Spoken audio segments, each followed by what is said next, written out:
जय श्री बालाजी महाराज। श्री शिवाय नमस्तुभ्यम। ईश्वर की कृपा आप सब पर बनी रहे। तुला राशिफल जून 2024। जानते हैं क्या कुछ लिखा है। जून के महीने में तुला राशि से जुड़े जातकों के जीवन में समय ने तुला राशि से जुड़े जातकों के लिए ये जून का महीना सावधानी रखने वाला महीना साबित हो सकता है। आपको अपने जीवन में कई महत्वपूर्ण क्षेत्रों में सावधानियां रखने की आवश्यकता होगी, क्योंकि यदि आप ऐसा नहीं करते हैं तो आपकी बड़ी परेशानियां आपको घेर सकती हैं। सर्वप्रथम तो आपको अपने स्वास्थ्य के प्रति ध्यान रखना होगा, क्योंकि छठे भाग में राहु और सप्तम भाग में मंगल, साथ ही पंचम भाग में शनि और अष्टम भाग में बुध, गुरु, सूर्य और शुक्र तथा द्वादश भाग में केतु ग्रह के प्रभाव के कारण आप इस महीने में शारीरिक व मानसिक समस्याओं से घिर सकते हैं। इसलिए आपको अपने को तंदुरुस्त और जीवन शैली पर पूरा फोकस करना होगा। अपनी समस्याओं को किस कदर आप हैंडल कर सकते हैं, अपने आप को उस हद तक ऊर्जावान बनाए रखना होगा। आर्थिक रूप से भी ये समय ज्यादा अनुकूल नहीं कहा जा सकता, क्योंकि अर्थ हानि के योग भी बन सकते हैं।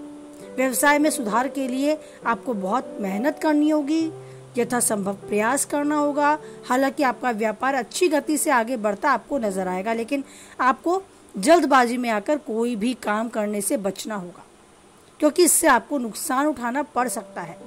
जो लोग जॉब करते हैं यानी नौकरी, तो जॉब करने वाले लोगों के लिए कठिन परिश्रम के बाद थोड़ी राहत और तेज दिमाग का इस्तेमाल करके अपनी बात को साबित करने और अपना स्थान बनाए रखने के आसार हैं। आपको इन दिनों बिल्कुल फुर्ती से तंदुरुस्ती को बनाए रखते हुए चौकन्ना होकर काम करना होगा, तेज दिमाग का इस्तेमाल करना होगा, तभी आप अपनी नौकरी में स्थान बना पाएंगे और पक्के तौर पर अपनी नौकरी कर पाएंगे। नहीं तो हो सकता है कुछ लोग आपकी जड़ें उखाड़ने तक का काम करें। जो विरोधी हैं वो सतर्क हो जाएं और किस तरह से आपका पत्ता साफ कर सकें, इस हद तक वो कोई योजना बना सकते हैं। हालांकि ये सब यानी योजनाएं, उनकी बनाई गई योजनाएं सब विफल रहेंगी, क्योंकि आप अपने कार्यों के लेकर बहुत गंभीर रहेंगे, अपने को ऊर्जावान बनाए रखेंगे और समय से पूर्व तैयार भी रहेंगे कि कोई आपको किसी भी तरह से हानि ना पहुंचा पाए। अब बात करें उन महिलाओं की जिन्हें हम हाउस मैनेजर कहते हैं, यानी कि जो गृहिणी हैं, जो अपना घर संभालती हैं और कहा जा सकता है जिनके बिना घर का पत्ता तक नहीं हिलता। ऐसे जिम्मेदार महिलाओं के लिए कार्यक्षेत्र और घर परिवार के बीच में संतुलन बनाना बहुत आवश्यक है।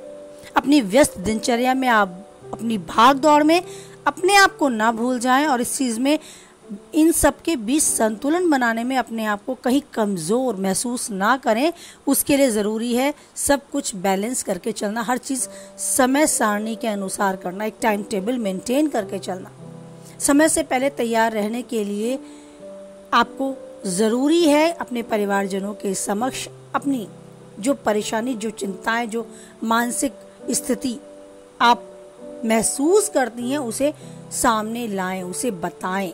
ऐसा ही कार्य क्षेत्र में भी करना होगा। यदि आपके ऊपर कार्य का अधिक दबाव है या आप कार्य करने में असमर्थ हैं, तो जबरदस्ती उसे न झेलें, उसे समय के साथ बीतने के लिए ना कहें। अपने कार्य क्षेत्र को पूरा करने या न करने के विषय में अपने सीनियर, अपने अधिकारियों से अवश्य बात करें। इस मानसिक चिंता, मानसिक तनाव के साथ समय को ना बिताएं तो बेहतर रहेगा।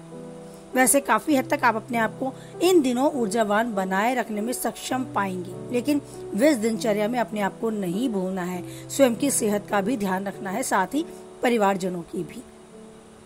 बात करें हम आपके प्रेम संबंध के विषय में, तो जो जातक अभी प्रेम संबंध में है उनके लिए हो सकता है उनके रिश्ते में वो संतुलन बनाए रखने में काफी हद तक कामयाब रहें। अपने प्रियतम में नजदीकी बढ़ाने का अवसर उन्हें प्राप्त हो और मधुरता उनके रिश्ते में पहले से अधिक उन्हें नजर आने लगे। प्रियतम से नजदीकियां बढ़ेंगी, लेकिन भावात्मक रूप से जुड़ाव भी बहुत आवश्यक है, तो उनकी भावनाओं का भी सम्मान करते हुए अपनी बातों को उनके समक्ष प्रस्तुत करें। अपनी बातें उनके साथ शेयर करें, लेकिन उनकी खुद की भी भावनाएं, खुद की भी फीलिंग्स की कदर करें। वैवाहिक जीवन जी रहे साथियों के लिए कुछ अच्छी और कुछ बुरी दोनों ही संभावनाएं बनी रह सकती हैं। जिस तरह जीवन साथी हर काम में पूरी तरह मेहनत और ईमानदारी के साथ आपको नजर आएगा, वहीं उनके स्वभाव से भी कुछ बदलाव आपको नजर आ सकता है, जो आपके बीच अहम के टकराव का कारण भी बन सकता है। आपको ससुराल में शादी विवाह समारोह हो सकता है, इस तरह किसी भी समारोह में या किसी फंक्शन में जाने का अवसर प्राप्त हो, जिससे आप अपने परिवार सहित वहां जाएं और काफी अच्छा सुकून भरा समय बिताएं। पारिवारिक जीवन में कुछ अच्छा माहौल आपको मिले, लेकिन परिवार में बुजुर्गों के स्वास्थ्य के प्रति आपको बहुत ज्यादा सतर्क रहना होगा। हो सकता है बुजुर्ग का, आपके घर के किसी बुजुर्ग का स्वास्थ्य प्रभावित हो सकता है, इसीलिए आपको उस पर ध्यान देना ही होगा। बेवजह की यात्राओं करने से बचना होगा, नहीं तो हो सकता है कोई यात्रा ऐसी भी हो जाए जो आपके लिए नुकसानदेह साबित हो सके। तो यात्रा पर जाने से पूर्व कई बार सोच लेना आवश्यक रहता है। अगर वो टाली जा सकती है तो टाल देनी चाहिए। इस बात को सोचते हुए आगे कदम उठाएं यदि कहीं यात्रा पर जाने का आपका प्रोग्राम बनता है। अगर आप सिंगल हैं और लव पार्टनर या जीवन साथी अभी आप चाहते हैं, तो ये समय आपका पूर्ण रूप से साथ देने को तैयार है। बस आपको खुद से आगे कदम बढ़ाना होगा। अगर कोई पसंद आपकी है तो उस पसंद को सामने खुलकर कहना होगा, अपनी भावनाओं को व्यक्त करना होगा। हो सकता है ये समय आपका बहुत अच्छे से साथ दे और आपके जीवन में एक जीवन साथी या आपके प्रेमी का आगमन हो जाए। तो बहुत बहुत शुभकामनाएं, और साथ ही आप ध्यान रखेंगे बहुत और बहुत अपनी सेहत का, क्योंकि सेहत है तो सब कुछ है। आपका कार्यक्षेत्र, आपका समाज, आपका परिवार और खुद आप तभी सही तरीके से अपने जीवन को जी पाएंगे। सब कुछ अच्छे से बैलेंस करते हुए हर तरीके से इस समय को जी पाएंगे। तो इन सब के बीच अपनी सेहत को बिल्कुल भी ना भूलें, बिल्कुल भी इग्नोर ना करें। कोई परेशानी आपको अपने शरीर में लगती है तो उसके निवारण के लिए कदम उठाएं। हो सकता है मांसपेशी संबंधी कोई परेशानी भविष्य में गंभीर रूप ले ले। अगर आप अभी महसूस करते हैं इस तरह की कोई पीड़ा अपने शरीर में, तो उसके निवारण के लिए कदम उठाएं, उसे बढ़ने ना दें। साथ ही आप एक स्वस्थ वातावरण में अपने आप को जितना अच्छे से ढाल सकते हैं ढालने की कोशिश करें। ज़्यादा अच्छा रहेगा सुबह घूमने जाना, अच्छे खान पान का नियमित रूप से पालन करना, तरल पदार्थों का सेवन करना, व्यायाम और योग को अपनी दिनचर्या में शामिल करना। तो आप जीवन के हर पल को यूं ही अच्छे से जिएं, स्वस्थ शरीर स्वस्थ मस्तिष्क के साथ उस ईश्वर का धन्यवाद अवश्य करें, क्योंकि उसी ने हमें ये सब कुछ प्रदान किया है। अगर देखा जाए और गिना जाए तो हमारी उंगलियां, हमारी काउंटिंग भी कम पड़ जाएगी जितना हमें ईश्वर ने दिया है। बहुत सी चीज़ें हैं, कहें तो सभी चीज़ें हैं ऐसी हमारे आसपास, हमारे खुद के जीवन में, जिन्हें पैसों से खरीदा नहीं जा सकता। वो सुकून, वो चैन, वो परिवार, वो सब कुछ जो हमारे आसपास है, जो हमें ईश्वर ने एक वरदान, एक उपहार के रूप में दिया है, उन सभी के लिए उस ईश्वर को ज़रूर धन्यवाद करें। और बेधड़क जो चाहते हैं वो ईश्वर से मांग बैठे, क्योंकि एक वही है जिस पर हमारा बहुत बहुत हक होता है, कुछ भी मांग लेने का, कुछ भी बोल देने का, साथ बैठे रहने का और समय उनके साथ बिताते रहने का। उनसे मांगे जो अपने मन की इच्छाएं हैं सब उनके सामने व्यक्त करें। मांगे जो चाहते हैं आप, बस एक लाइन और बोलें कि ईश्वर मुझे ये चाहिए, मुझे दे दे, अगर मेरे लिए ये सही है तो।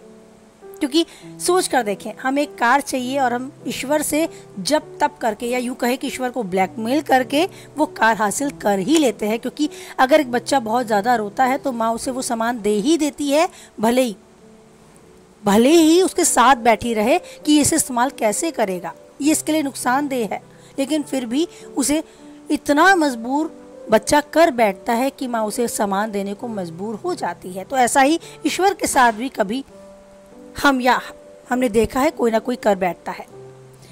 इतनी पूजा, इतनी अर्चना, इतने व्रत तप करके हम कुछ हासिल कर लेते हैं, तो क्या गारंटी है कि जो हमने पाया है वो हमारे लिए सही ही रहेगा। वो हमें सिर्फ इसलिए मिला है कि हमने ईश्वर का साथ नहीं छोड़ा, उन्हें इतना ज़्यादा जब तब करके मजबूर कर दिया कि उन्होंने तथास्तु कह ही दिया। मेरा तो यही मानना है, ईश्वर से मांगे, बट ये ज़रूर कहे कि ईश्वर हमें वो सब दे जो हम चाहते हैं, लेकिन तब जब वो हमारे लिए सही हो। अगर वो मांगी गई कार हमारे लिए सही नहीं हुई तो ईश्वर ने कार दे तो दी, लेकिन ड्राइव करते ही एक्सीडेंट हो गया तो, इसीलिए बचें। कुछ भी बहुत ज़्यादा मुंह खोल के मांग देने से पहले बचे। फिर से कहूँगी, ईश्वर से बोलें हमें ये चाहिए, आप दें, लेकिन अगर ये हमारे लिए, हमारे भविष्य के लिए सही है तो दें। और अगर हम उन सब चीज़ों के अभाव में जी सकते हैं तो हमें उतना सक्षम बनाए। बस यही इच्छा ईश्वर से रखते रहें और उनका आशीर्वाद पाते रहें। कुछ हद तक आप वीडियो से सहमत रहते हैं तो चाहूँगी अपनी सहमति लाइक के थ्रू मुझ तक पहुँचाएँ। किसी के काम की वीडियो है तो प्लीज़ उस तक शेयर कराएं, और पहली बार चैनल पर हैं, बने रहना चाहते हैं तो चैनल को सब्सक्राइब करें, साथ ही नोटिफिकेशन बेल को भी ऑन करें जिससे आने वाली वीडियो की सूचना आप तक पहुंच जाए। और इसी के साथ वाणी को विराम देती हूँ। साथ चाहती हूँ कि आप बनाए रखेंगे उस ईश्वर पर अटूट विश्वास, क्योंकि परिस्थितियाँ कैसी भी हैं बस वही है जो किसी भी परिस्थिति में नहीं छोड़ेगा हमारा साथ। इसी विश्वास, इसी आस के साथ बोलें जय बालाजी महाराज, जय माता दी।